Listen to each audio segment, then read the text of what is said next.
Welcome into Redacted on this Tuesday, 4th of July. I'm Natali Morris. I am again flying solo today because Clayton is off for this week and next week. So next week you'll have just me again. And then the week after that, if he returns from the moon, he will join us again. You are in good hands. Thank you for joining me yesterday for my solo flight. But I'm not solo. I have David in the control booth and Philip. Boys, if you'd like to say hello, say hello. Hello. Hello. We need to do the hello. Hi, everybody. Well, there's only two of us, so we can only do the first third, but you know. Yeah, I have 3 children, so a lot of times when we're walking around someplace, I'll go, sound off, mommy, and they go, sound off, Miles, so I know they're all there. So we also can sound off. That's Grover the dog. He's sounding off. Thank you for working today, you guys, on the holiday on 4th of July. I didn't even ask if you wanted to work. We're just my alternative is just to play video games with my younger brother. So okay, I'll do that afterwards. Okay, good. That's what I had going on today. All right, and David? all I'm doing is protecting dogs' ears from fireworks that have been going off since Thursday. Oh, yeah, poor So things. we have a bunch of scared dogs running around. Yeah, that's rough. Yeah, that's rough. Well, whatever this holiday means to you, if you're in the United States, hopefully we can all set our intentions on living in a free society. How about that? That's our commonality, wherever you live, because that is not a foregone conclusion any longer, as seems to be the theme of our show. But nevertheless, here we go. So today on Redacted, we haven't even got to the intro. I meant to. We just got carried away. Today we're going to talk about drone strikes in Israel, between Israel and Palestine. And this is a topic we haven't really touched on before, but violence is ratcheting up and we felt like we needed to. We are going to continue to talk about the riots in France and how the mainstream media seems to be shaping the conversation about Middle Eastern people in a way that does not include them. Because why do that? We're going to talk about men who breastfeed, how they do this, what the concerns are, many. And our own Dan Cohen has spoken to a lawyer who is suing the CIA and Mike Pompeo for tapping into their phones and spying on their meetings with Julian Assange. This case could be a linchpin around the entire U.S. case against Julian Assange. And we're going to take a look at that interview as well. All of that as Redacted starts right now.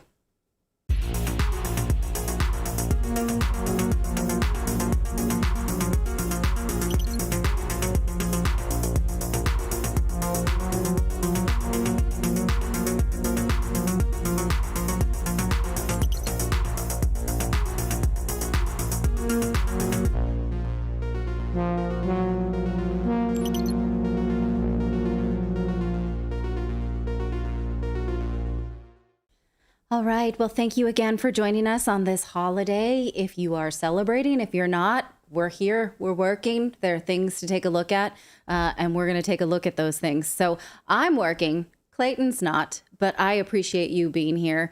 And we're going to get to all of the stories I mentioned at the top of the show. I should mention you can continue to follow along with these stories and more at our newsletter. It's redacted.inc. This is a free subscription. All you have to do is put in your email address and then click submit. And we will not ask you for anything other than to authenticate that email. And then we send you daily news updates about the same types of topics we cover on this show, geopolitical news. I'm pretty militant about making sure that you have links.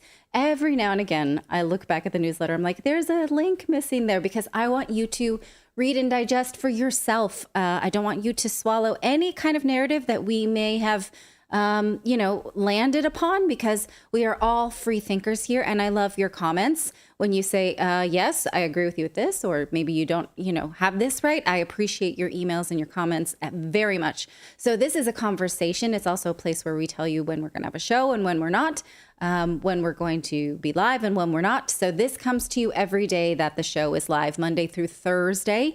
It should be there in the morning Eastern time. So again, you can subscribe for free at redacted.inc. Again, this is our daily newsletter, accompaniment to this show, and you can get it again at redacted.inc. Well, Israel is using major firepower against the Palestinian people living in the West Bank, and the U.S. says that they support this as a defensive move. Over 20 drone strikes have rained down on a refugee camp called Jenin since Monday, and at least 8 people have been killed, some of them children. Palestinian authorities say this is the worst attack on the city since 2002. Now, many people have been asking us to cover this story. This is something we don't touch on a lot because of the highly sensitive nature of Israel and Palestine. I want to admit I'm scared to touch it many times because I want to be sensitive. And so I've invited a guest on because as soon as civilians are getting hurt, you have to touch it, whether you're scared or not. So we're going to do it. Here we go. My guest today is a Palestinian and American journalist, Ramzi Baroud. He has been warning about the armed revolt before this renewed conflict. So thank you so much for joining me today and offering your perspective. Thank you for having me. My pleasure. Now, Israel says that they are acting defensively. Can you explain what they mean and what triggered this renewed round of firepower?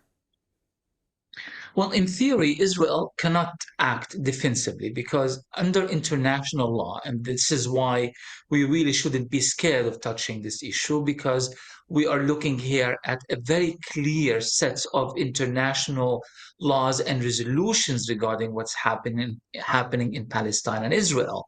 Palestine is an occupied territory. Israel is the occupying power. According to the Fourth Geneva Convention and many other UN resolutions, Israel is responsible for the welfare of the occupied Palestinian until the issue of occupation is resolved. Military occupation under international law is not supposed to be a permanent process. It's a temporary process. Not in the case of Palestine and Israel. Palestine has been under Israeli occupation for over 50 years, specifically since 1967, and the roots of the issue goes back to 1948. So when Israel invades a place like Jenin, most of the residents of that place are refugees who should be protected under international law. It's immediately you have a major and stark violation of international law. What Israel is saying is that it's defensive in the sense that, well, Palestinians are resisting. Well, what do you expect from an occupied nation? Whether in Ukraine, in Palestine, anywhere in the world, when people are under military occupation, they have to resist. You and I and others might agree or disagree on the nature and the type of resistance that should or should not be permissible from a moral or even legal point of view. But that's a different issue. Resistance is enshrined in international law as well. Israel doesn't want to see itself as an occupying power. It contests the very idea that it's doing anything in violation of international law. Sadly, Washington more or less agrees with the Israeli perspective. Yes, the Biden administration recognizes Israel's occupation and wants the Israelis to stop building illegal settlements in the West Bank and Jerusalem, but they are kind of giving them their blind and unconditional support, justifying what's happening in Jenin at the moment as part of Israel's security need, Israel's right to defend itself, so forth and so on. We have seen this language repeated in the past, not just in the case of Jenin, but also in the case of Gaza as well throughout the years.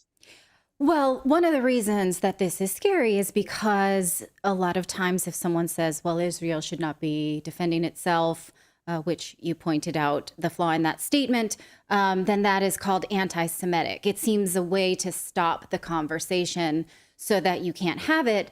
But the idea of defending itself is also not a unified concept. For instance, Ukraine can do it, but Syria can't, right?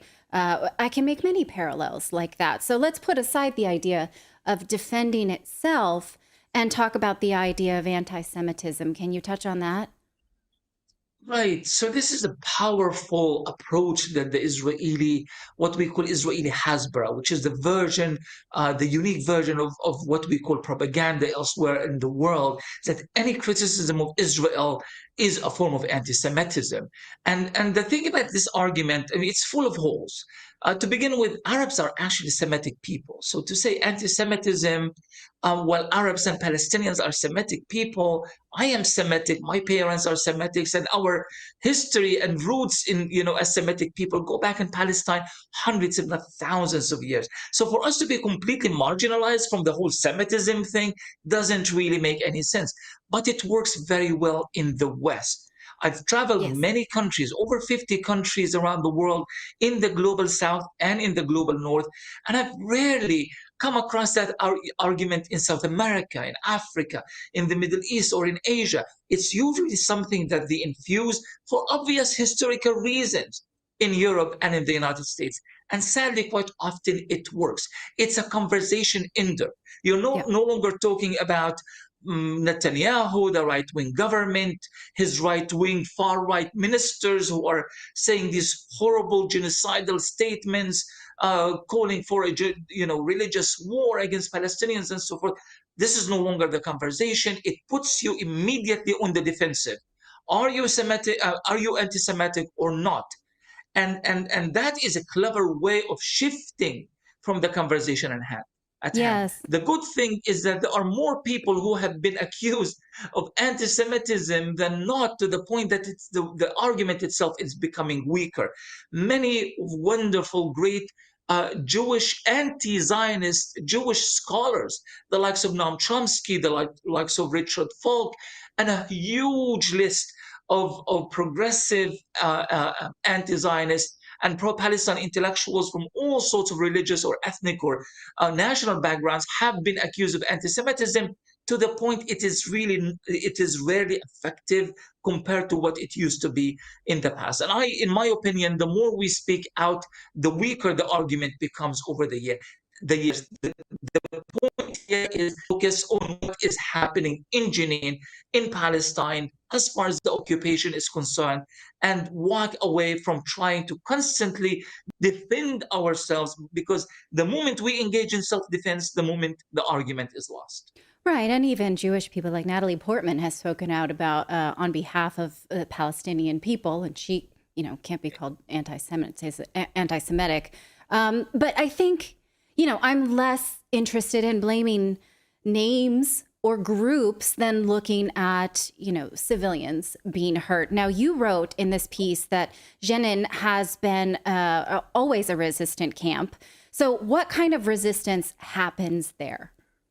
Okay, so there are various types of resistance that exist when a nation are under occupation. Quite often, in the case of Palestine, we distinguish between two types of resistance that I disagree with both. One is what is being called peaceful resistance as opposed to violent resistance. I don't think resistance in a national paradigm works that way. There is no such thing as peaceful, and there's no such thing as violent. There's something called popular resistance or everything else. Popular resistance is when people resist as a reflection of a greater collective phenomenon. And they express that resistance in numerous forms. Cultural resistance, for example, the Jenin refugee camp has been affiliated with the Freedom Theater. The Freedom Theater has produced some of the best actors and the best artists in Palestine, and it has been a hub of Palestinian cultural resistance. For example, now it's being bombed by the Israelis as we speak. So it's not just the matter of are they using arms or aren't they using arms. I think the type of resistance that Palestinians employed, and in this case they are using armed resistance, is a reflection of the degree of violence that is being meted out by the Israelis. The more violent you are against a human being in any social or political context, the more violent the response is going to be. It's just a human nature. It's as simple as that. And the Palestinians of Jenin have been treated very badly, not just today or yesterday, but for decades. They have been marginalized, they have been alienated, they have been isolated, they have been constantly attacked. They are under constant Israeli military siege. Their land is being lost in a large degree because of the growing illegal Israeli colonial settlements in that area. So as a result, they have been resisting in various forms throughout the years. And the culmination now to armed resistance is very much related to the intensity of the Israeli violence, military airstrikes and constant assassinations that takes place in that refugee camp. Right. And Israel has a lot of firepower, much of it from the United States. And so we're not talking about an apples to apples type of fight. And it almost, at this point, does it matter? Can we peel back to the first bullet? It doesn't matter when civilians are being harmed, and this is no longer just a military conflict, right? And so we see many times ceasefire and then it's back, and then ceasefire and then it's back. So when does that bleed over into civilian strikes on either side, and then how does that stop? That's an excellent point. Quite often we speak about the ceasefire, or in the case of Gaza, we speak about truce. But rarely do we actually discuss the roots of all of this. Why are we even engaged in that violence in the first place? Why is there Palestinian resistance? Why would any people resist if there was no and I need just for want them to to point resist? out that you wrote here that Palestinian authorities don't want this either. So it's not like nobody here is speaking for violence. And I want to make sure that that's clear from your voice. And I'm sorry I interrupted you. No, absolutely. It's so the question is not, we're not dealing with a moral argument or a philosophical argument concerning violence. We are dealing what leads to violence in the first place. If you have military occupation, naturally you are going to have resistance, and the resistance manifests itself in various ways, including violence. So truce, ceasefire is going to bring a temporary end to particular hostilities taking place within a particular time frame, but will not address the root issues that have took us this far. Yeah. In order for the violence in Jenin to permanently end, there has got to be some sort of a political horizon. There has got to be an end to the occupation. There's got to be a cease to the constant settlements that are being built on Palestinian land. Once that is the case, then there is no need for Palestinian resistance. We can talk about Palestinian development, Palestinian economic growth. There's no need for Palestinian resistance in the first place. And that's why ceasefires don't end this situation, but it rather gives some sort of a respite from it. And we keep going back to the original issue, and that is military occupation. Okay, so thank you for that. I really appreciate your perspective on that. So what happens now, do you think, for the rest of this week and maybe for the rest of this year? I'll end it with this. Absolutely. Israeli Prime Minister Benjamin Netanyahu is desperate to leave Jenin with any kind of victory, so he can sell it back to his right-wing constituency as saying, we have won, they have lost, you wanted me to go to major war against the West Bank. No need for that. I managed to pacify the resistance in Jenin. I don't think this is going to work, because if this approach would have worked, it would have worked in 2002 when there was that major battle and the major massacre in Jenin. It will not work in the future, especially that the capabilities of Palestinian resistance have grown exponentially in recent years, and because Gaza is stronger than ever, and because there's a growing sense of Palestinian unity that is unprecedented in modern history. So I really do think that this is just a temporary battle. Perhaps a much bigger one will happen in the future. For the time being, there will be some politicking around the idea that we have won and the Palestinians have been destroyed for good. Well, it seems like such a big ask to get to a peaceful agreement. And we saw this in France this week. It's an important question. How do two cultures live together in proximity in a way that works for everybody? And it's something the entire world seems to be dealing with. And I'm sorry we had to, discuss it around this idea of violence. But again, I appreciate your take. Our guest today has been Ramzy Baroud, and you can find his work on, I'm sorry, can you repeat the name of your outlet? Yes, of course. So I run the PalestineChronicle.com. It's one of the main Palestinian English, French, and Italian news portals on Palestine. Okay. Thank you again for your time today. Of course, my pleasure. Now, the U.S. has said that they believe that Israel has the right to defend themselves. They are sending billions in arms to Israel. They will continue to do so annually. And this is something that we even saw shoved into COVID relief bills. So you can see where the priorities lie in the West. And I appreciate your comments in the chat during that interview. They were productive. And I think we have the smartest audience around, and I appreciate that. No one seemed to want to get upset about this and then attack personally. And I appreciate, because, like I said, this is a touchy subject, and I was nervous to take it on. David, do you have any thoughts? Give it time. Somebody somebody will get You pissed want to off. be the first shitty comment? Then you can say first in the chat. Yeah, no, I just think it's a shame that, like I said earlier when we were talking about it before the show, is that people pick a side with this issue, and there's no give. Yeah. Once you've picked a side. And I think that's a dangerous position to be in. Right. This is a dangerous position to be in general. It's just a really touchy one. And, I think that what we can all want is peaceful coexistence. And the fact that we don't have it right now is, the images that we showed are shocking of this war zone. And this is where people live. So, nobody's saying first with a shitty personal comment. So, okay, we can all be adults. That's amazing.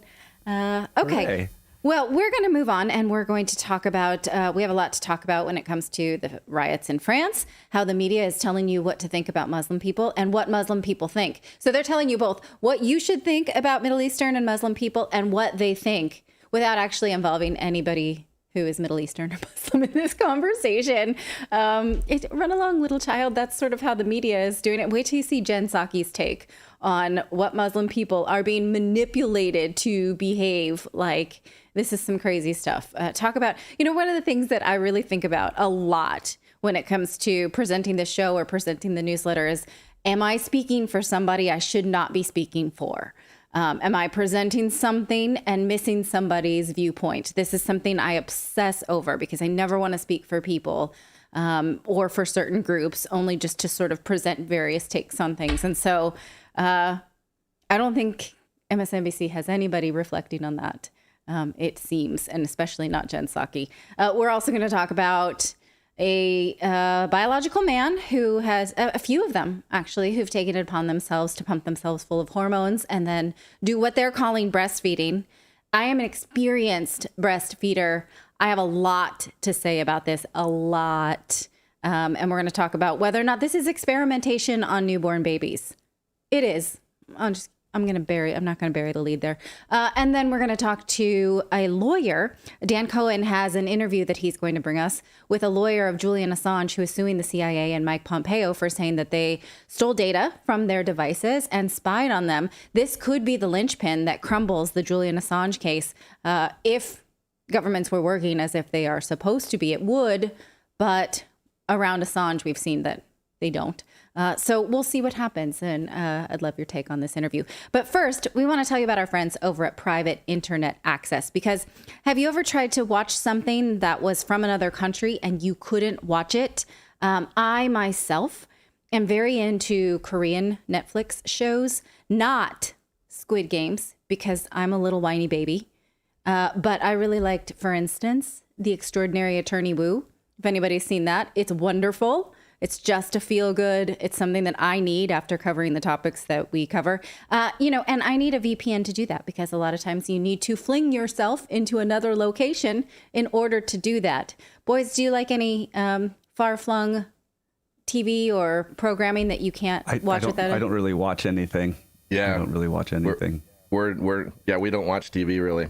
Okay. Any websites you like to go to? For instance, we know that Rumble is blocked in France unless you use a VPN. Yep. I do use my VPN when we're doing certain stories, because there's some like footage that I can get from the Russian state media that you can't get anywhere else, and I can't access it ordinarily. Interesting, right? That's interesting. Well, that's why our sponsor today is a bit of a departure from this, because it helps, everyone to get the products that they want on the internet. Did you know that over 30 million people have signed up for Private Internet Access? All you have to do is connect to a server and you're all good to go.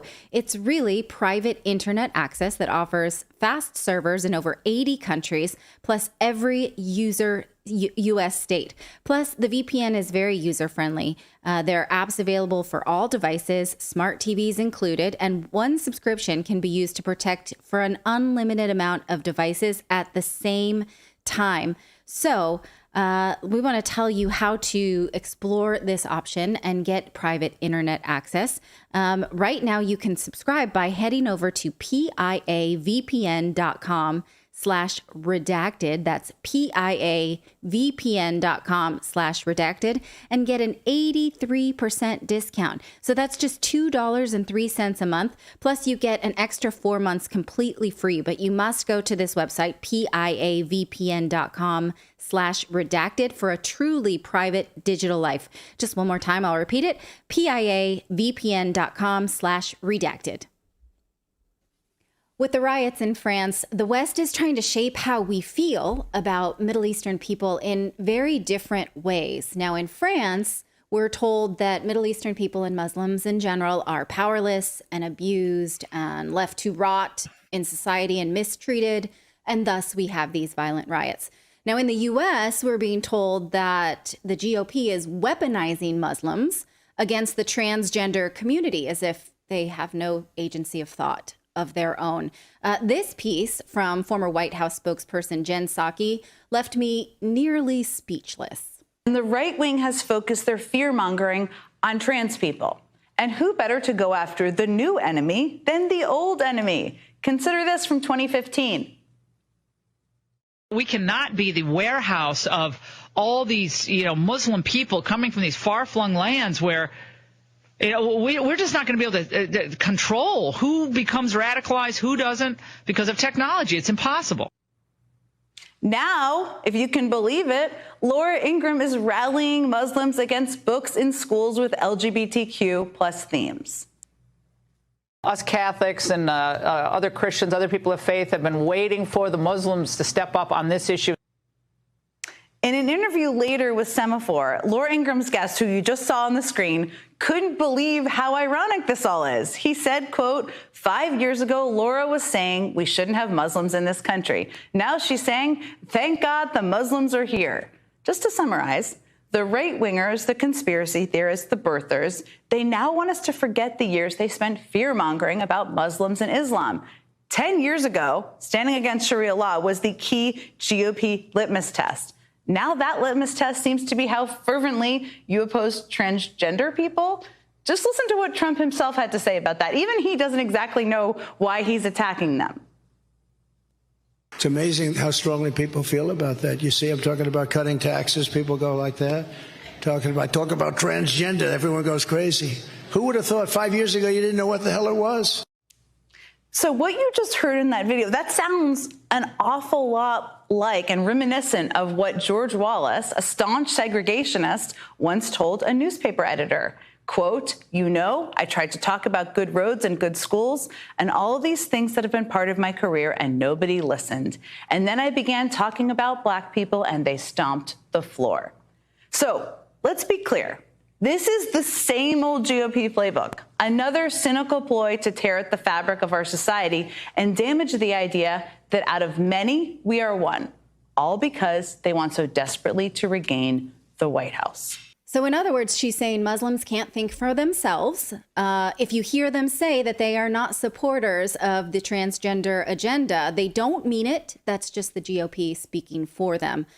Here to discuss this propaganda and speak for himself is journalist Kevork Almasian, who is an immigrant from Syria living in Europe. So you have a good perspective about how people from the Middle East are conceived of, how this conversation is shaped for them and not directly from them.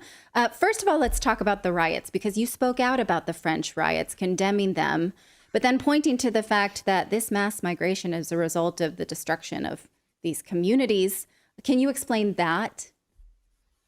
First of all, nothing, in my opinion, justifies vandalizing public and private properties. I would be very honest that I wouldn't like to see my cities and my country burning down like it's happening in France. We have a first-hand experience in Syria, how such rioters can abuse the people's demands on the ground. There are so many people who have legitimate demands from the French government, but when you riot and loot and destroy public properties, in my opinion, also private properties, properties, you wouldn't really giving the right impression. Now, there are, from any community that could come to Europe, there are always good apples and bad apples, right? But when during such times, we don't see the good apples coming to the streets and trying to calm down the people, because it's a very dangerous place. And therefore, we see always the bad apples coming to the streets. And this is something we have to address carefully, because when you have an open door policy for migration or for refugees to come to your country, we have to know that among them, there will be also people who are not really interested to live peacefully in Western societies, because their values contradict the values of the West in general, let's say.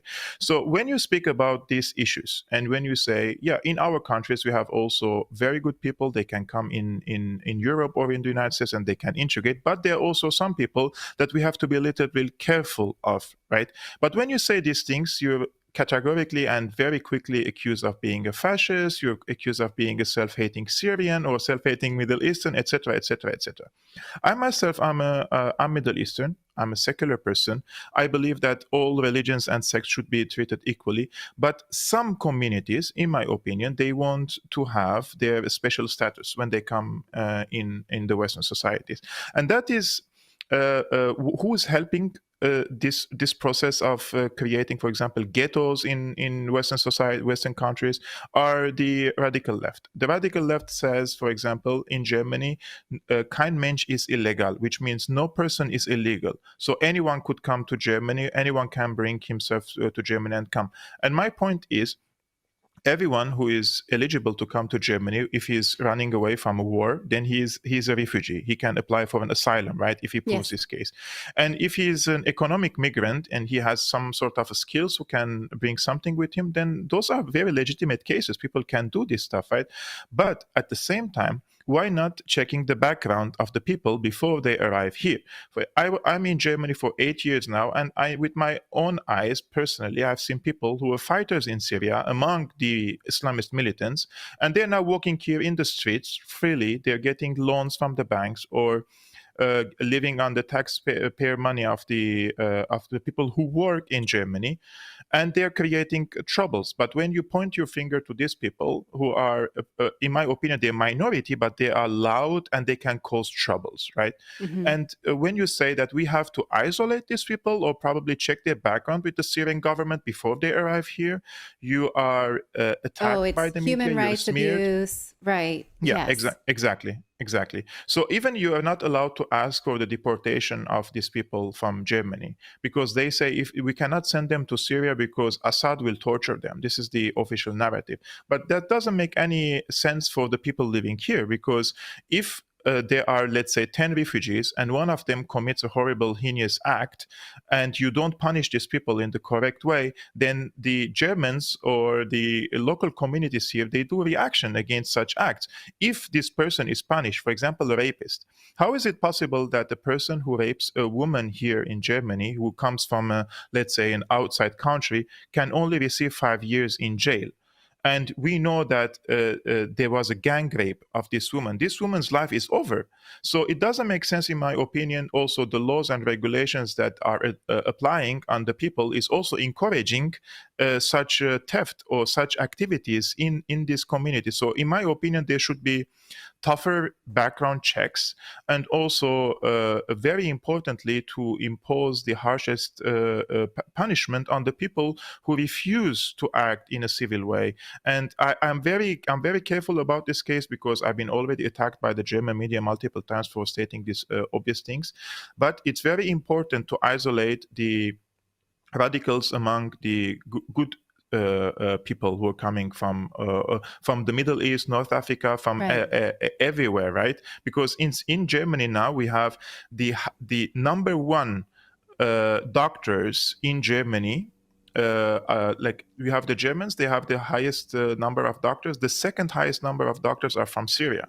And they're all working, and they're around 8,000 doctors. So we have so many good people in Syria that can also, we can speak about them. But in this particular case, it's important to really touch the root of the causes, the problem. So there are, of course, radical people living in Germany, and they pretend to be refugees, or they receive asylum here. I think that this leftist narrative assumes that when we say people should be punished for crimes, we are saying their lives are worth less than other people's lives because of their skin color. And my philosophy is that everyone else's life is worth what my life is worth. And so therefore, equal justice under the law is equal. So what we're saying is that if you're a victim of someone of a certain color, we can't speak down about them because otherwise we are assuming that they're worth less than us. It's a complete point system about who's worth what, and versus because this radical left. Yeah. Because this radical left sees things in as clans, as tribes. They see you only skin color. They see you only as because they divide the communities into vertical lines, and therefore, when they do that, they create. They want to use this in electoral successes. Because if they say that that Muslims are one community, one color, one shape, one opinion, they can try to manipulate them as one community to vote for their political parties. And you can see this clearly. Which is what we just saw Jen Psaki do on MSNBC, saying, you Muslim people, you absolutely don't believe in gender critical philosophy. You want to be accepting to transgender people, but the GOP is telling you you're not, which is a complete denigration of an entire people's belief system and saying you don't understand your own beliefs. Because first of all, Jen Psaki, she doesn't know anything about the Muslim communities as a community, and also she doesn't understand the religion. In my opinion, in Western societies, Christianity has been put on the shelf, right? I understand that. But among the Muslims, religion plays a very important role.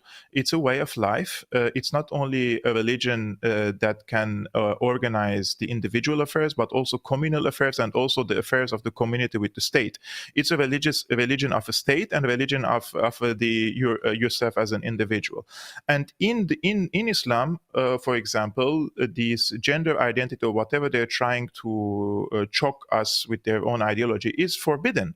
And it's not something that they can change it. There is no window for Islam to change its texts. So therefore, the Muslim communities will follow what is written in the text. And in the text, this philosophy that the radical left is trying to shove our throats every day, it's against their beliefs. Therefore, when she is trying to say that the GOP or the conservatives or the Republicans are trying to manipulate the Muslim community, she doesn't understand at all that this is becoming a natural alliance now between the Muslim communities and the conservatives, because at the beginning, nobody cares if whatever is your sexuality, whatever you're doing in your home or in your private times, nobody cares if you're a Muslim or Christian or any religion. If you belong to any religion, who cares what you do at your private times? But when you go to the street and you're naked, and you're bringing kids, and you're doing drag shows, and you're telling children 3, 4, 5 years old that maybe you're not a maybe you're not a girl, maybe you're not a boy, and they're indoctrinating them, including here. We have now the first LGBTQ plus kindergarten in Germany. So people start to thinking like, no, this is too much. You're really crossing the boundaries now, and if we don't stand to any boundaries, then we stand for nothing. Right. And kids are red line for them, right? Don't come to our kids. Do whatever you want, but don't come for our kids. And I think that's the red line that the Muslims have drawn.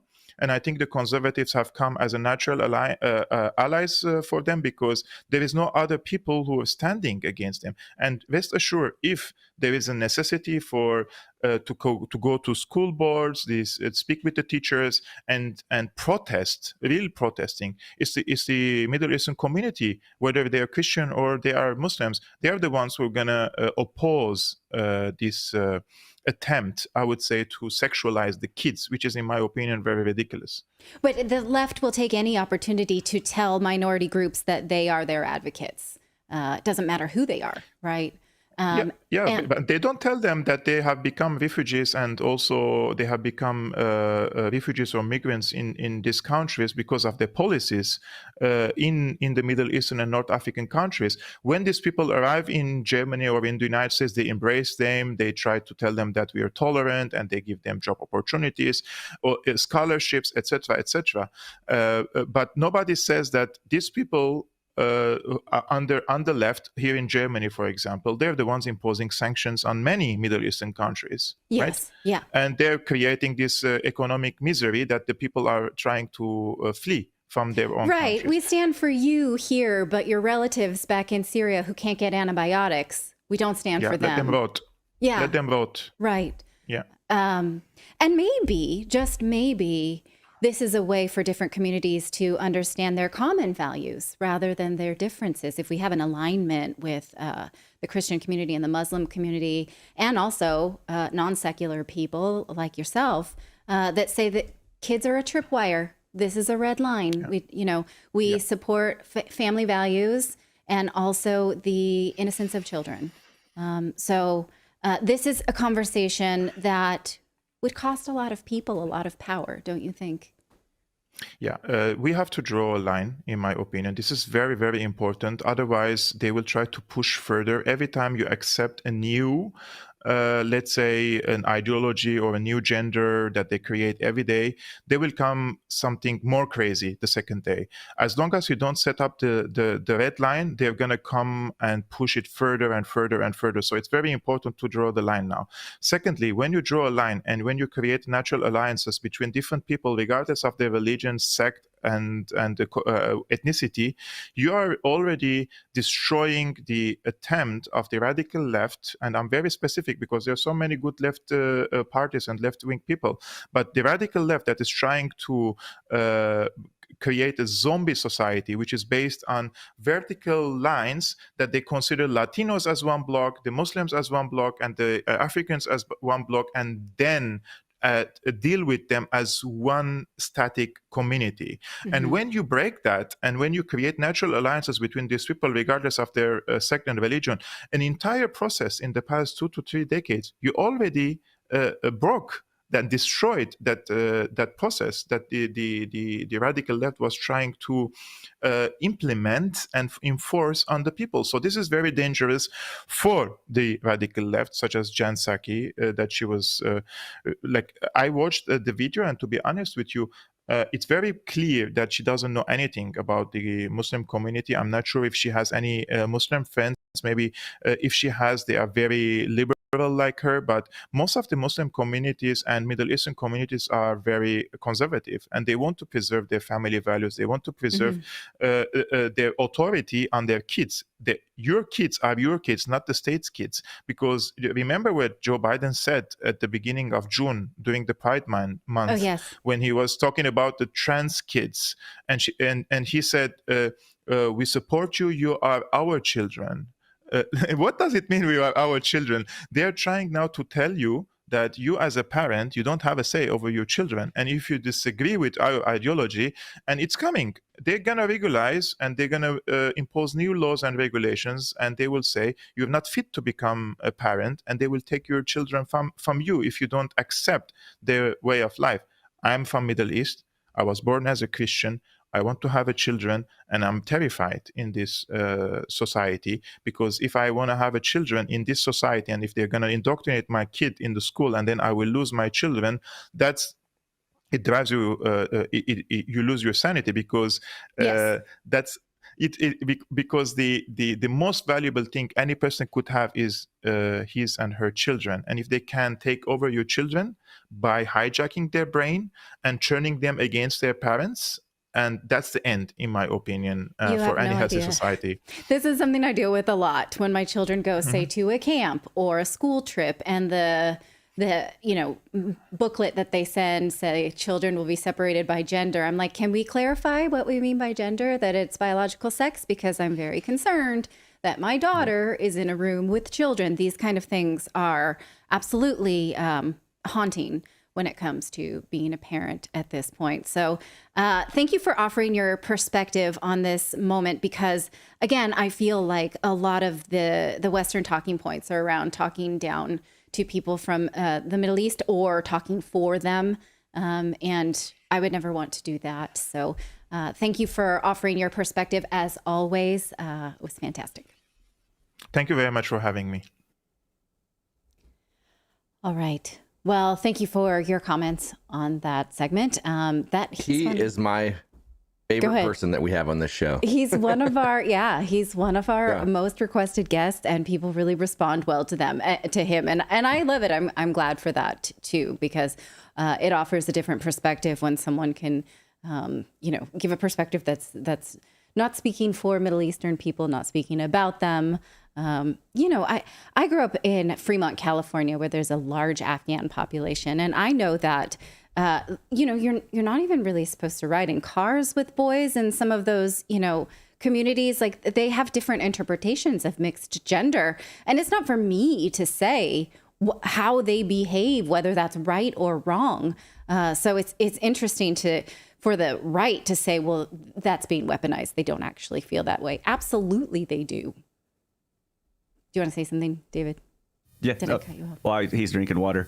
I was going to chime in. Just what I really appreciate about when we have Kevork on is, like, he's somebody that, whether I agree with him or not, where he stands, and I just absolutely appreciate that out of anybody. Yeah. Like, it's just like where there's no questioning. He's like very eloquent about how he's like, this is exactly what I think. Yeah. And so I appreciate that out of him. Me too. I wonder, like, what he talks about when he says he's taken on by the German media. It's probably good that I don't read German. A lot of times, when something gets too heated, I need to block it.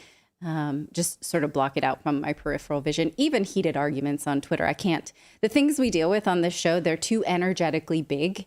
And I can stay up at night just being scared, or should we talk about this, or should we touch it? And we just keep, but a lot of times I need to isolate myself from it. So probably good that I don't read German. So anyhow, well, the next topic is going to set my hair on fire. So get ready for that. So we're going to talk about whether or not men should be breastfeeding, because many of them are. It's just what they're doing now. And then we're going to talk about a lawyer for Julian Assange, who is suing the CIA and Mike Pompeo, the former head of the CIA, for spying on them while they were setting their legal defense with their client, Julian Assange. Is this something that the American case can now crumble because of, or is it something that will be manipulated for political gain? Again, the case against Julian Assange keeps marching forward. He does seem to be facing extradition.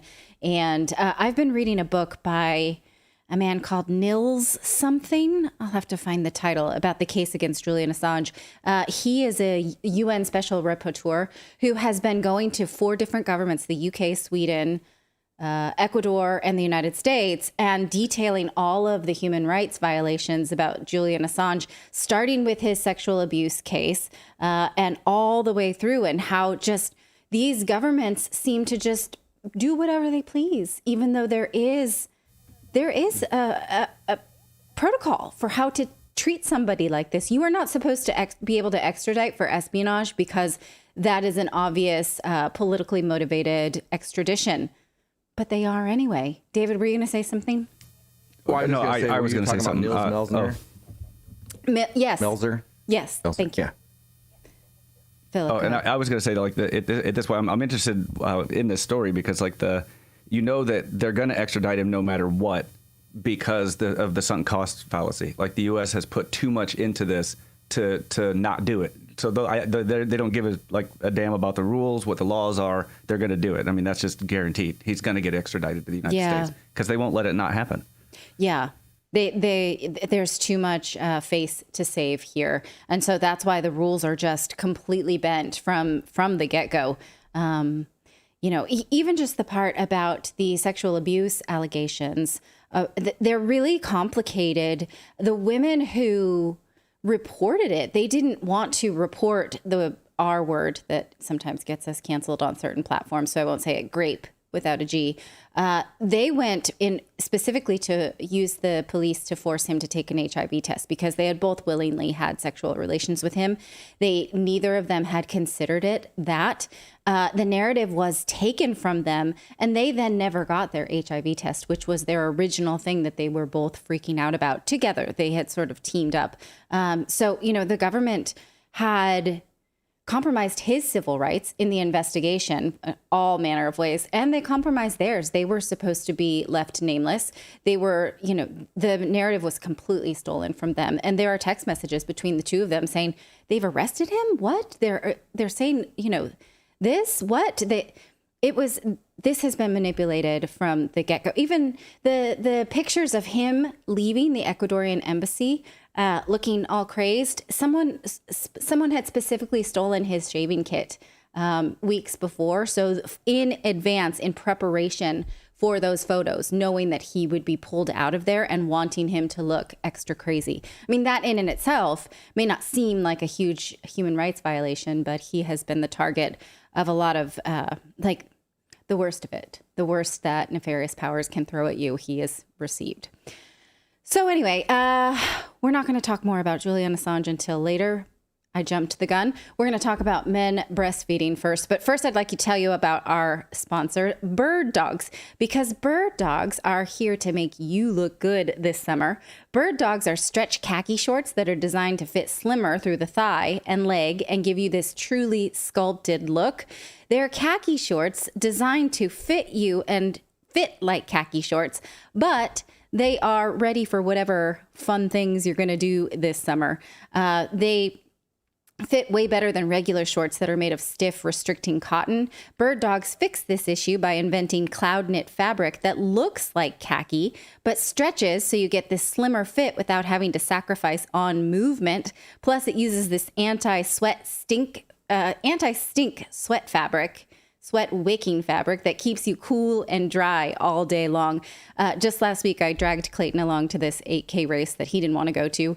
And he was like, well, we're going to go to dinner first. And I'm like, well, we're not going to go to dinner dressed in our workout clothes. So he needed he needed shorts that looked nice enough to go to dinner and then also do a race in. So this is perfect for that kind of thing. When I was younger, I thought like going from day to night would be a bigger deal. But we're all adults. We have commitments. So if this is what you'd like to do, live an active life, but also look stylish for things like that, when your wife drives you to a foot race that you don't want to do, this is the wardrobe for you. So you can now go to birddogs.com/redacted and enter promo code redacted for a free Yeti style tumbler with your order. Who doesn't want that?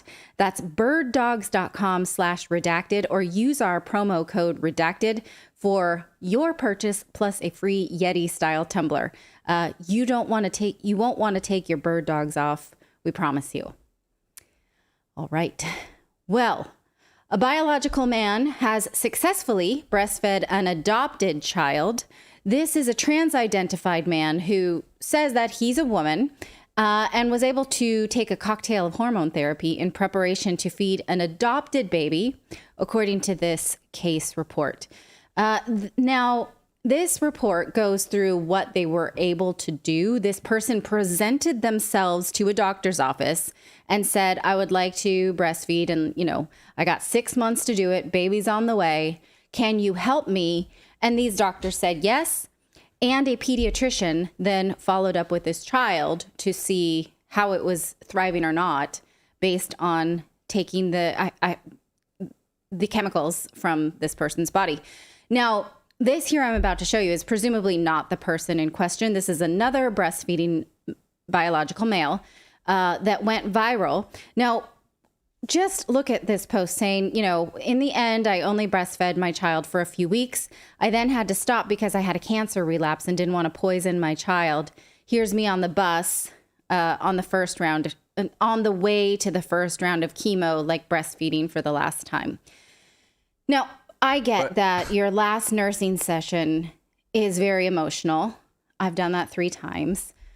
What they're saying is that presumably this person has been on heavy duty pharmaceuticals to make the male ducts produce milk.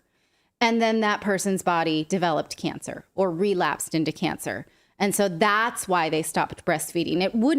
They weren't worried that maybe whatever brought back the cancer was a toxin that could hurt the baby, right? That's not a concern.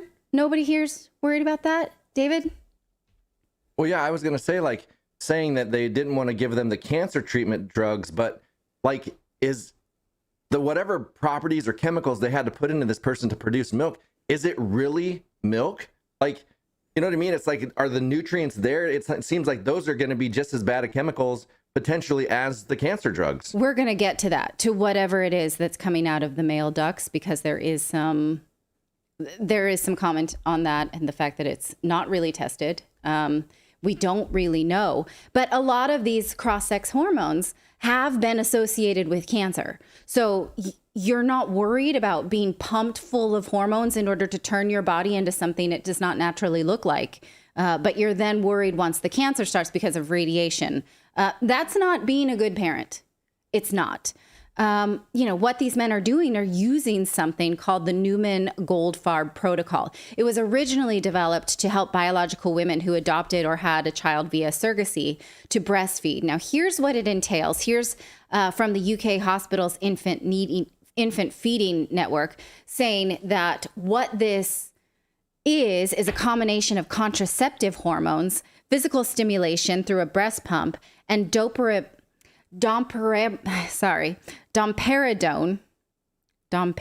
yes, medication to mimic the hormonal changes of pregnancy and birth. Now, they say that there's little evidence related to the success or safety of the protocol. We don't know the impact of specific element or doses of the constituent milk produced. Lactation professionals report anecdotally that there is significant variability, with some people able to produce a large amount of milk and most able to produce a partial milk supply. In general, this chemical, I'm not able to say, domperidone, must be continued throughout the period of lactation, which is challenging because in the UK, it's only supposed to be used for nausea and vomiting at the lowest effective dose and for the shortest period of time due to reports of cardiac conduction side effects. So it has this known side effect, but you have to take it the whole time you're trying to produce milk if you're a biological male. But we know it's not very good for you. And again, there's no evidence around the safety or the composition of this milk. Does anyone care?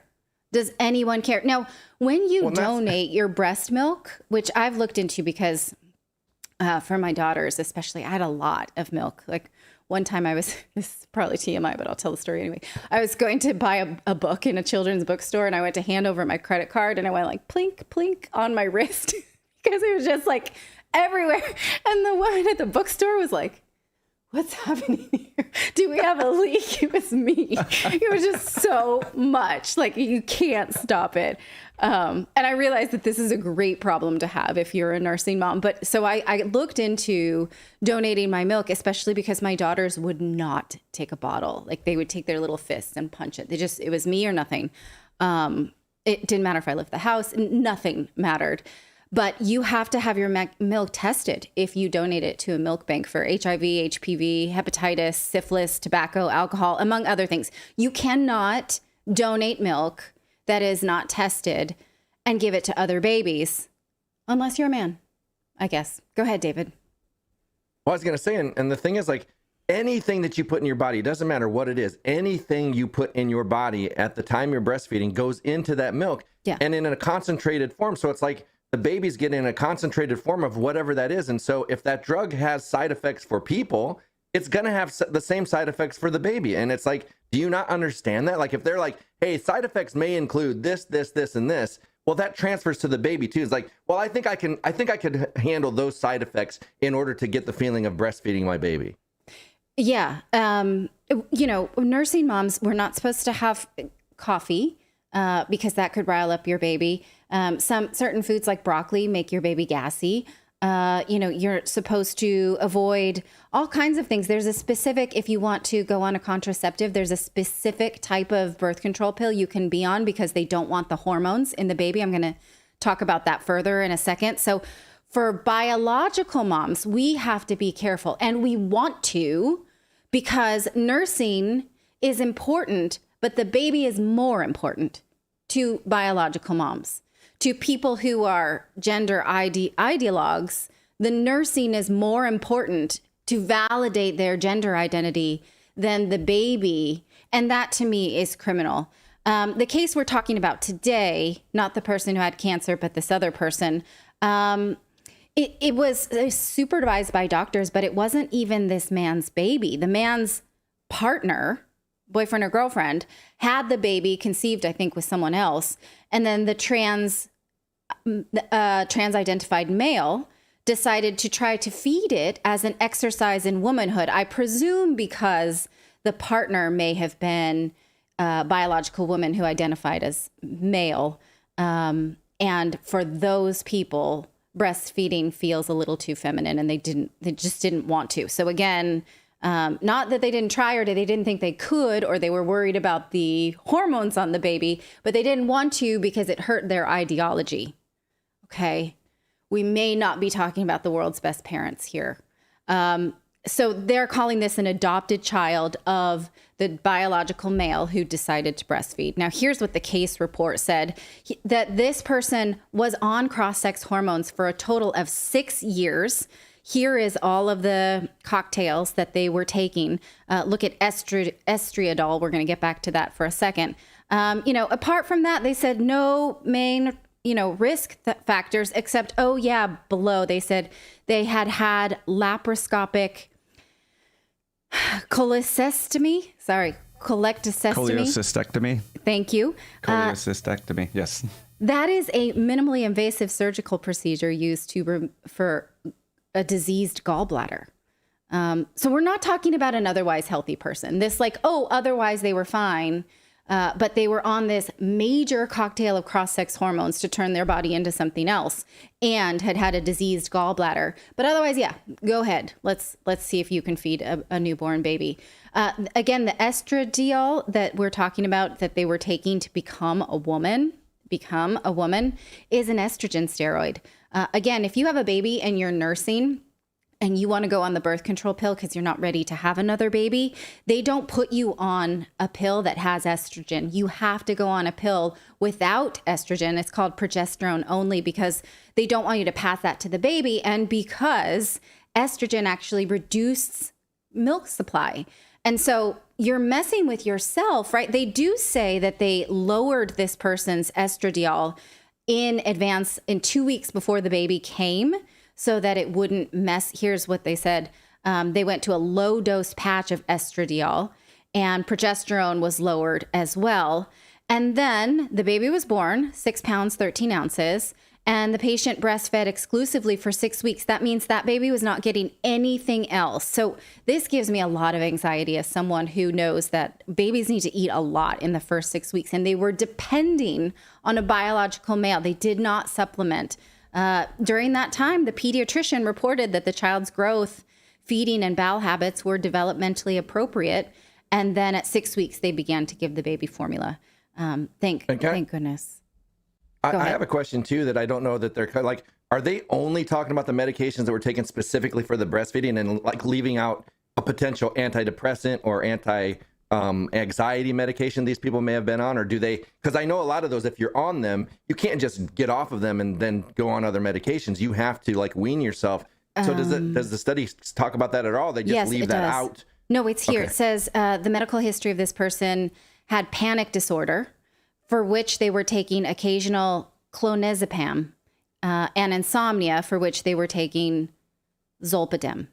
So yes, they were taking those things up until they decided to come up and try and switch themselves into breastfeeding person. That's a good point, because yes, that was there. Now, in this case report, they point out that breastfeeding is best for baby for all of these reasons, which is true, immunological support, bonding, all of these things, and that formula-fed infants, have a higher risk of rotavirus and hospitalization for respiratory tract infection and SIDS and all of these things. So yes, that's true. But what this baby got was neither formula nor breast milk in its truest form, because breast milk is a conversation between mommy and baby. The enzymes from the baby's saliva tell your body what to make, and you respond accordingly. So it may have been getting some kind of chemical, but it's not necessarily what that baby needed.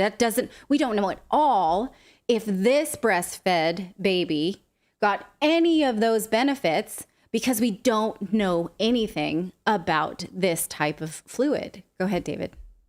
It's like AWA on Avatar. You connect, and it's like a real connection to your baby. And it's like, if you don't have all the elements, you're not really getting that. Yes. Yeah, you're right. Now, this man had complications too, because he was on androgen blockers, which is the hormone that men take to keep the male sex hormones at bay when they want to present as a woman. They have no idea how much of that got into the baby. And according to this write-up, they don't seem to really care. Here's where they mention the androgen blockers. And they say, it has been reported to have tumorogenic potential in rats, so it can cause tumors. But according to the American Academy of Pediatrics, it's thought to be compatible with breastfeeding. Like, how do they know? Thought to be is not studied. They think maybe these androgen blockers, because what? Like, they're not sure, but they think it'd be fine. And then also they bring up the idea that domperidone, which we talked about earlier, is used only for stomach problems. Was it diarrhea or something like that? And you have to get it through Canada, because there are strict rules where this person lived. So it's a workaround.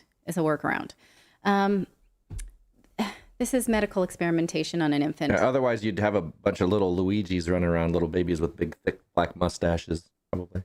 I suppose, we know from research about this type of inducing lactation on a male body that this milk has never been tested. I hesitate to even call it milk. No baby can consent to being tested on like this. I don't understand how doctors are like, sure, let's see what happens. We don't know how these hormones get into breast milk and how that would do on a brand new baby, but screw it. Let's give it a try. I'm impressed they're even referring to it as breasts and breastfeeding. I'm surprised they're not saying chest and chest feeding. Yeah. And don't get me started on that. Right. I mean, they're breasts as much as, any prosthesis, although it seems that this person didn't have any prosthetic breasts. One of my other major concerns about this is in the mommy communities, when you have a baby and you're not able to nurse, there are women who give it their damnedest and they just can't, for whatever reason, no matter how hard they try.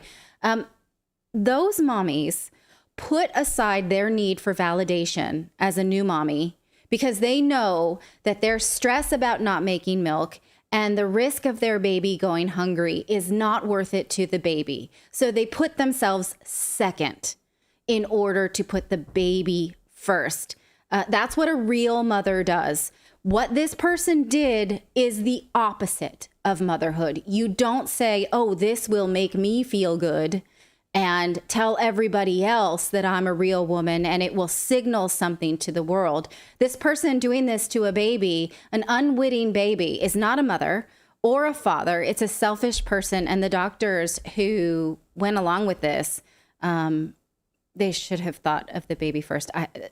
I don't know what to say about this other than I'm horrified on behalf of the babies, and I'm horrified on behalf of moms who have nursed as much as I have, and for moms who wanted to and never could. So it makes me want to cry. David, do you have anything else to say about this? Well, it just blows my mind that, how much the pharmaceutical industry pushes this stuff, because they just make hella profits. Everything that these people are going through, the pharmaceutical industry is involved in the whole entire process. And so it just always leads me back to the money. And it's like, you people actually think that some of these places or some of these companies have their best interests in mind. It's like not caring about what's in that. Oh, we don't care if it's like gonna, the hormones or whatever. We're not gonna look into it. It'll be fine, because at the end of the day, the pharmaceutical companies are still making their money. And that's just what it feels like it's all about for me. Because if you really cared about that child, you would not put anything foreign into their body at all. You would want the purest form of nutrition for that baby from the beginning of their life. Yeah. Yeah. And those of us who've done that, who've been so careful about what we've eaten, who've always, put the baby first, who've nursed until, again, and, a lot of for nursing mommies, there's evidence that nursing prevents cancer, breast cancer in the mother.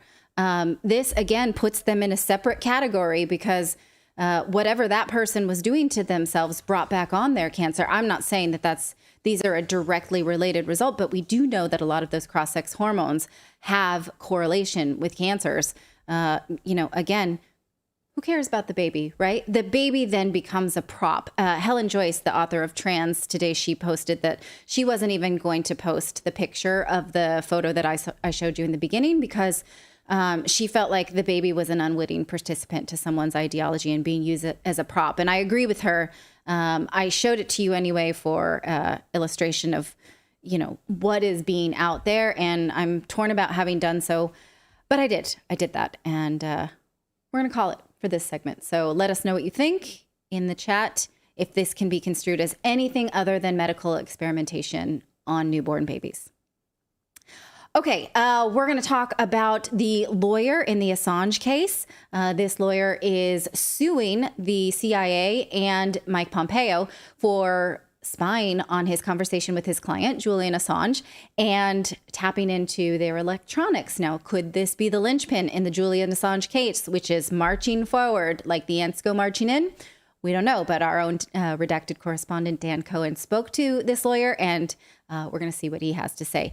But first, before we do that, I want to tell you about our show sponsor over at Lear. Now, it's no secret, if you're tuned in, the experts are predicting a recession heading our way. Layoffs are already happening, and the government is printing money, further devaluing the U.S. dollar. And in fact, today, the Wall Street Journal said that we are in a rich session, meaning even rich people are hurting, you guys. If we're in a rich session, it's bad. Well, last year was, I know, please cue the violins. Last year was terrible for most investors. 2023 could be even worse. That is, unless you were smart and invested in gold, then you were protected from loss while other investments fell. If the experts are right and we do get hit with a recession, 2023 is looking even better for gold and silver investors. So if you are interested in investing in gold, then Lear will help you start purchasing precious metals or converting part of your IRA or 401k into a gold and silver IRA. So call Lear Capital today at 800-613-3557 or go to LearRedacted.com. Now, right now, if you buy 1 ounce of gold, Lear Capital is giving away a free ounce of silver, and that's incredible. Literally free silver. You can keep or you can sell it immediately. Do what you want. There are a lot of gold companies to choose from, and Lear Capital has over 25 years of experience, thousands of 5-star reviews, and a risk-free guarantee that gives you 24 hours to review your purchase before committing to it. Lear Capital is a top choice when buying gold and silver. So again, call Lear at 800-613-3557 or go to LearRedacted.com and get your free gold and silver investor guides and receive up to $15,000 in free bonus metals with a qualified purchase. One more time, that's 800-613-3557 or go to LearRedacted.com. Well, lawyers for WikiLeaks founder Julian Assange are suing the U.S. CIA and its former director, Mike Pompeo, for recording their conversations with Assange and copying data from their devices. 2 journalists have also joined the case, and redacted correspondent Dan Cohen spoke with one of the lead lawyers recently, Richard Roth, and he's here to tell us about it. Yeah, Natalie, so the extradition of Julian Assange from the UK to the United States is inching closer by the day, appears to be imminent after a prolonged legal battle, which has, of course, been brutal for Julian Assange himself as he languishes inside Belmarsh prison. Now, at the same time, there's a parallel case where, as you said, well, there are lawyers and journalists who visited Assange when he was in the Ecuadorian embassy, and they were spied upon by, apparently, the CIA through a contractor named David Morales, who is a former Spanish soldier who ran a security firm called UC Global. So Richard Roth is the lawyer representing this case against the CIA and former CIA director Mike Pompeo. So I spoke to him at length, so let's watch that interview. So Richard, you are the lead attorney representing two attorneys and two journalists who were spied upon while visiting Julian Assange in the Ecuadorian embassy in London. And you have sued Mike Pompeo and the Central Intelligence Agency. Can you just first of all explain your case? Sure. So as it's been reported and everyone is somewhat familiar with, Julian Assange has been in the Ecuadorian embassy in London. Well, he was there from, I think, 2012 to 2019, about 2018, 6 years. After that, he was literally physically taken out and now has been sitting in maximum security prison in London. And while he was in the Ecuadorian embassy, which he sought asylum and received it, he literally lived there for 6 years. So 6 years. So he had numerous people come visit him over the 6 years. You can imagine he had doctors, he had lawyers, he had journalists, he had friends, he had family members. All of them came in to just their relationships with him. He couldn't go anywhere, so they came to him. We learned that during the term in 2017, we learned that, in fact, and this all came from a Spanish proceeding, which I'll get to, that in fact, anyone who came into the embassy, when they went in, they had to first hand the security there their iPhones, their iPads, their laptops, cameras, everything, and then they walked into the embassy. We learned that in around 2017, the CIA, crazy as it sounds, had a company called UC Global spy on Assange from 17 until he was out of the embassy. And what they did was they took those phones, laptops, iPads, etc., and imaged them, and they went back to the CIA. So the first problem is these people that went in, two journalists and two Americans, went into the embassy with the right to privacy, not thinking anyone was going to take their electronic equipment and image it. Unbeknownst to them, everything was imaged. The second problem is that when they went in to speak to Assange, in that room, he had one main conference room. It was bugged. There were microphones and cameras in that room, unbeknownst to him. And the argument that we're making is that the federal government cannot actually, it's an invasion on your privacy. They can't take anything, look at anything without a search warrant. And by that, you need to have probable cause, go to a judge, the judge will issue a search warrant, and then they have a right to look at whatever they want. And what the CIA did in this instance was they didn't do anything. They just said, we want to see everything that anyone that comes in and out of Assange. So these 4 American citizens who have constitutional rights have sued the CIA and Pompeo because they have very strong reason to believe that, in fact, their rights were violated. Pompeo was sued in particular because when he first became the head of the CIA, he announced that Julian Assange was what he called a non-state hostile intelligence service, whatever the heck that means. And so he believed he had the unfettered right to do whatever he wanted with Assange. Assange wasn't a U.S. citizen, so do what you want with a non-U.S. citizen. But as far as U.S. citizens go, you can't just image their information and as well as take notes and have video and audio of the meetings. And that's essentially the basis of the argument. So with the CIA spying on Assange and everyone visiting him, including his lawyers who presumably were devising his defense strategy, what does that mean for the U.S. government's case against Assange? That seems completely absurd.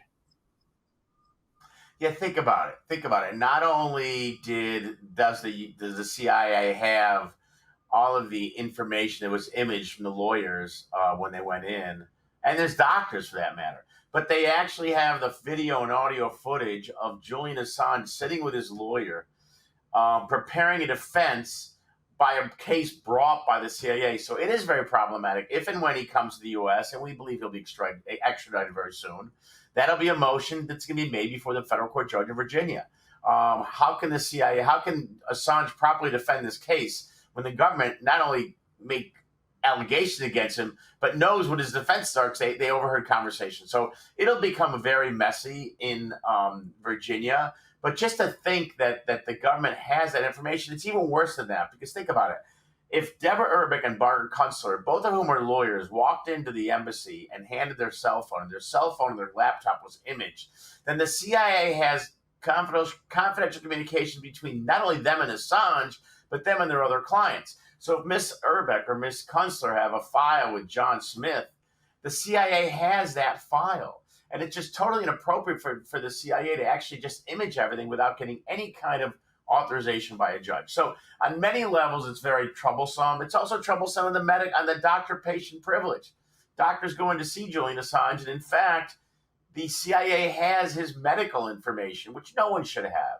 But the most troubling thing, to your point, is that the government is suing Assange, and Assange, in preparing his defense, is being listened to by the same entity, the government, that's suing him. And that is very problematic. And what's going to happen is that will make its way to motion practice in the Virginia courts. Yeah, I mean, what would it say about a Virginia court if they actually pursue this? I mean, it seems like kind of, getting into kangaroo court territory if they were actually to use that. I mean, is there a precedent for a court allowing that? So there is, and what the CIA, first they're going to deny it, although we think we have their hands in a cookie jar, which we can get to. But what they'll do, what they generally do, is say we will exclude all of that information and we will not use it at the trial. That doesn't really get Assange where he needs to be, because if the CIA doesn't use it but has it, if they're going to know his defense strategy, if they're going to know what witnesses he puts on, it's very problematic. So we'll see what happens. It is rare. It's happened before where a government agency will say, you know what, we have documents, we'll exclude them, but not on this level. I mean, what they've taken from Assange is essentially everything, from conversations to documents his lawyers have. So they really have, if you remember back, New England Patriots were in trouble when they took the playbook of, I think it was the Jets. They really have Assange's playbook, which is totally inappropriate and really just, it's beyond aggressive. So, Richard, it seems like your case just got a lot stronger with the latest revelations from El País. We learned last week that Spanish police had only turned over to the court that is prosecuting David Morales, the Spanish security consultant who spied on Assange, that they had only turned over part of the files on his computer, on his electronics, his hard drive. And that included more than 250 gigabytes that had not been seen before, including folders marked CIA. So what does that mean for this case going forward? So it's a very good point. To your point, when we first started this litigation, we believed that we had very concrete evidence that essentially linked the CIA to the security company UC Global, run by David Morales at the Ecuadorian embassy. We had it by way of affidavits from individuals who worked for UC Global, who essentially swore to the fact that they thought they were doing engaged in illegal conduct by providing information to the CIA. So we had a good basis to start this lawsuit. On top of that, recently, the El País, the Spanish newspaper, follows this Spanish proceeding every week, and they publish all the time on information they've learned. So on top of what we thought was a very good brick and mortar, we've learned that UC Global had in its possession, and the documents are recently turned over, to your point, files that say CIA on them, files that essentially link the CIA to UC Global. Now ask yourself, scratching your head, if the CIA had nothing to do with the UC Global's surveillance, then why would UC Global have CIA files within its coffers? So we now know that there's clearly a link between the CIA and UC Global. And what's happening on a weekly basis is, through the discovery in the Spanish proceeding, we are learning a lot more about the CIA's nexus. We bring you back to this interview with Richard Roth. Thank you so much for sticking around. We apologize. Spanish proceeding. We are learning a lot more about the CIA's nexus to this case. We've also learned from the memoir in Pompeo's book how he doesn't admit it, but the timeline makes it very questionable how the CIA was not involved in it. So we're getting a lot more, and every week El País is doing a document dive, is learning information, and is publishing it. So we believe that between the El País articles and the Spanish proceedings, it'll really buttress, it'll strengthen our case. That being on the evidence. That being said, we still are faced with the obstacle. The current status is the government made a motion to dismiss. And as we all know, it's very hard to sue the U.S. government. They have doctrines of immunity, all kinds of sovereign immunity. So if we can get over those hurdles, the hurdles of being able to sue Pompeo and the CIA, then the next step will be discovery. And we will be seeking all this information from the Spanish proceedings, from El País, and from the defendants themselves, UC Global, as well as the CIA. So there's a lot that we have to learn. What we have thus far is very strong evidence the CIA was involved. The legal obstacle is the next obstacle we have to overcome to defeat the motion. It seems strange, kind of suspicious, that the Spanish police only handed over part of Morales's electronics, the data on his electronics at first. And, according to El País's reporting, they have a couple of Assange experts that they quote as saying they highlight the appearance of deleted folders with information, among which several are marked with the word hotel, which is the name that Morales used to refer to the Ecuadorian embassy in London, where he was taking refuge and spied on. And they say there's an abysmal loss of files and folders. Is that strange or even legal for police to withhold that information? Yeah, it's certainly strange, and it may very well be illegal. Remember, this is Spanish law, so I'm not an authority on that. But it's certainly just, I have a problem. I mean, we all have a problem just thinking about it. If the police are, if documents are ordered to be turned over and they aren't, I could raise a president who's about to go to court on Tuesday in Florida about not turning over documents you're required to turn over. So it's the same issue. And in fact, the Spanish police may very well be in trouble for what they've done. My concern is not that. My concern is, now that we have the information, what is it? What can we look through it? Can we see it? Can we actually determine what the relationship between, like you said, the hotel, the CIA? There's a lot of information out there. And we believe that through Pompeo, the CIA did engage UC Global and did get information from Pompeo, which we were talking about earlier, both the imaging of information when you walked in the embassy and then the recording of information when you met with Mr. Assange. And so if the case reaches discovery, I mean, you're representing two attorneys and two journalists who met with Assange in the embassy. But of course, as you said, there are many, many people, from family members, journalists, other attorneys, all kinds of people who met with him and were obviously spied on. What kind of information do you think you might see if you reach the discovery phase? Yeah, so there are a lot of other people. Yeah, there's dozens and dozens of other people. What we have to do is we have to fit them within a time period, 2017 until he left. The ones earlier, we don't believe there was any kind of agreement with CIA, as well as the fact that they have to be U.S. citizens, because if somebody from Spain goes to visit them, there's not the constitutional protection.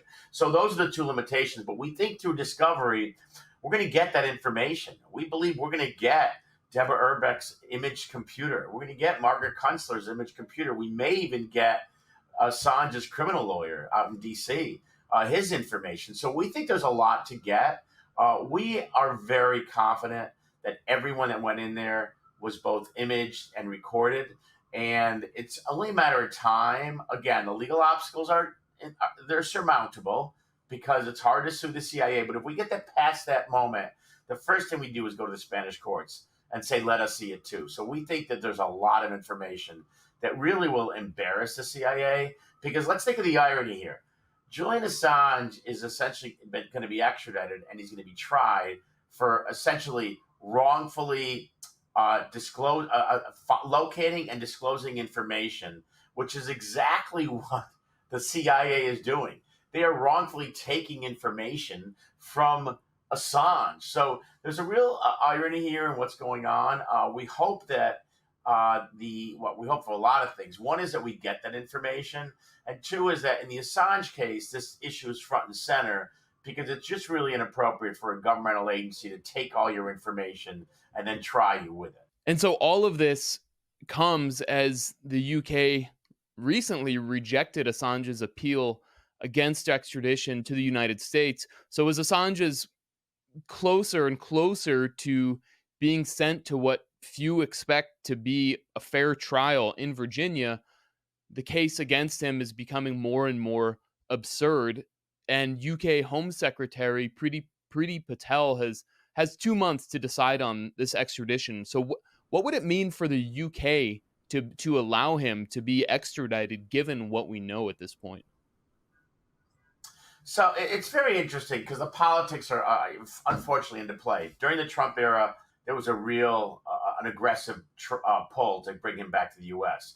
I don't know if Biden knows what to do with him because on a lot of levels. Level number one is that if they don't prove that he was actually hacking computers, the NSA computers, Snowden's computer, Manning's computer, and that he was just an investigative reporter, then what do they have against him? And number two, which is even more problematic, is that it really puts a kibosh on the First Amendment. What it does is it sends a signal to any investigative reporter. If I have information which I got illegally, am I not to report it? Think about it. Think of how many times the New York Times, Fox News, CNN gets information. Think about with Donald Trump. They got his tax returns. The New York Times did several page articles. They got it allegedly illegally. Should they not publish it? And what it does is it causes a chasm between the First Amendment and the investigative reporters. And I don't think when he comes here, I think there's going to be groundswell of support to say, wait a minute. If Mr. Assange literally got information and published it, where's the crime? And that's what's going to be happening in Virginia. It'll be it'll be interesting. It hasn't really peaked yet because he's not here. But you're right. To your point, within the next couple months, he will probably be, certainly by the fall, he'll be extradited to the U.S. Yeah, I mean, it definitely sends. There's a chilling, I think, that the prosecution of Assange creates, and it seems obviously intentional that anyone who goes on WikiLeaks or comes across any information or is given information that the powers that be may not like is going to think twice. And it seems like the prosecution of Assange, that's really the goal here. Well, it's scary. It's scary. Think back to Woodward and Bernstein with the Watergate era. Think about how they were given information, which 50 years ago, I believe, they were given information which they published in the Washington Post. The information probably should not have been provided to them, but were they to not publish it? Think about the chilling effect it'll have. We wouldn't have Watergate if they got in trouble for publishing information, which they got in their own right. And think about how many times every day you pick up the paper, whether it was the Trump administration, the Biden administration, when the press gets information, they are not only is it better to actually publish it, but they have an obligation. If there's something that happened historically, they have an obligation to tell the world. That's the whole conflict between the government and the press. And for the government to just put a kibosh on what the press can report, it is a very chilling effect. And it's scary. And it's very scary what would happen to this country if, in fact, the government can determine what the press reports. We've seen very little political will to defend Assange from I mean, there's been a little bit. I think Marjorie Taylor Greene has said something. I haven't heard much from any of the squad lately. But overall, there's almost no defense in kind of political circles of Assange. What do you attribute that to? So I think the reason why there hasn't been a lot of a groundswell of support or either side for Assange is because it's not here. It's not present. He's been in London. He's been in London for years, both in the embassy and now in prison. So I don't think that groundswell has happened yet. But there's an irony here. There's an irony that Donald Trump is about to be arraigned for violation of the Espionage Act. and the Republicans, I think it was Rand Paul said recently, the Espionage Act should be abolished. So there's an irony here that the Republicans, who were really the ones that were going after Assange, are now in their own little pickle with this act. And so let's see what happens. I do believe that once it comes to Virginia, there's going to be a tremendous amount of attention paid to Assange. There was an article written by, I think, 5 of the leading world newspapers 2 months ago, including the New York Times, El País, and other papers, saying he should not be tried. So I think the reason why it hasn't really come to light yet, or hasn't really come to the surface, is because it really hasn't begun to happen. But once he gets extradited, which we think is soon, and once there's a federal court judge in Virginia who's overseeing his matter, that's when the press, I think, is going to really, people are going to really take notice of this case. Thank you very much, Richard. I appreciate your time and your work. Thank you for having me. So I think we really can't overstate the significance of this case, because it shows that the CIA was spying on Assange and lawyers that he was meeting with and others in order to build their case, for the U.S. government to build their case, which will soon be prosecuted here in the United States, not far away from where I am. So, I mean, if this case advances against Assange, as it apparently will, I think it'll be a really dark moment for the U.S. justice system and expose a level of fraud and sort of a kangaroo court that how the U.S., how the Biden administration and the Trump administration before that is doing away with facades of democracy in order to punish Assange. So the deal is not done, of course. We're going to see what happens after this apparent extradition, but I think it's going to be a real battle for democratic norms, any semblance of democratic norms to be maintained here in the U.S. Right. I mean, these laws were like, they're hanging on by a thread, but they were written for a reason. I was recently reading up on the sexual assault cases in Sweden and how those were totally bungled. And the women and Assange, both of their rights were totally disrespected in pursuit of this agenda. So we've seen governments sort of bend over backwards to reinterpret their laws, and laws that are just holding on by a thread. So this is something that, we're supposed to be able to avoid in a democratic process, in a judicial society.